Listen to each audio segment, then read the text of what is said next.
With me now in studio is Nadav Shechter. He is the CEO of recoveriX Israel. Thank you so much for being with me. Thank you, John. Unfortunately, many families have to deal with the painful reality of having someone in their family who had a stroke and is going through the rehabilitation process. Usually, one painful part of suffering a stroke is that you're sharp mentally, but it's very difficult for people to communicate or to express what they want, either verbally or with their muscles. Explain kind of what you do and how it breaks radically from traditional stroke rehab. So let's start from the beginning, yeah? So the background for stroke in Israel is about 20,000 cases a year. And among them, about a third would not survive, a third would go into advanced treatments, and a third would either survive and would probably suffer for the end of their life. Now, conventional therapy in Israel has been done for the past 50 or more years. And is covering the first year of treatment as rehabilitation. And from that point further, the Israeli state does not give rehabilitation treatment, but only preservation treatment. And this is where recoveriX is coming into picture. recoveriX is trying to approach these chronic patients that are outside this 1 year of clinical window of opportunity and harnessing the brain plasticity in order to treat them. So what does that mean, brain plasticity? So we know from research that the brain we are able to influence the brain activity and until the last day in Earth, till the last day of,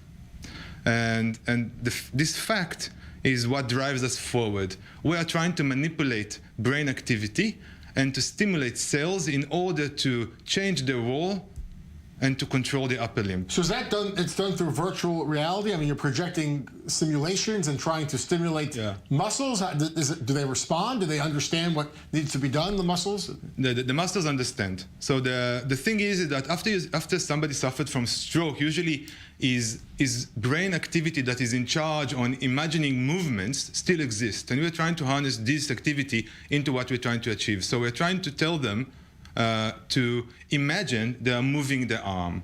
And if they imagine that correctly, our technology, which is based on a helmet that you wear on your head, is able to see this activity. And when we see that, we activate immediately stimulation to the arm. So you imagine your arm moving, and then after a millisecond, your arm will move the same way you imagine it, and also an avatar on screen will imitate your movement. So it begins with someone imagining, let's say, moving their arm. With their finger, and then you stimulate electronically, so it makes it move, the impulse moves. Yeah. But eventually, then the body on its own connects the two? Is that the... Exactly. So how do you bridge that gap? So we know also from research that if you repeatedly giving feedback to neuronal activity in your brain, eventually, these neurons, these brain cells that are activating would connect into an alternative synaptic network. And this network, we hope, and we show it in our clinics, would eventually control your arms and help you bypass the dead cells that died in the stroke.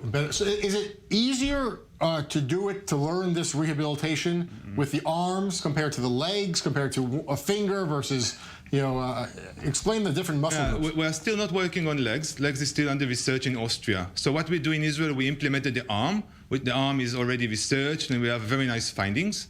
And it's from my patients, they're saying this is the most difficult rehabilitation they are going through.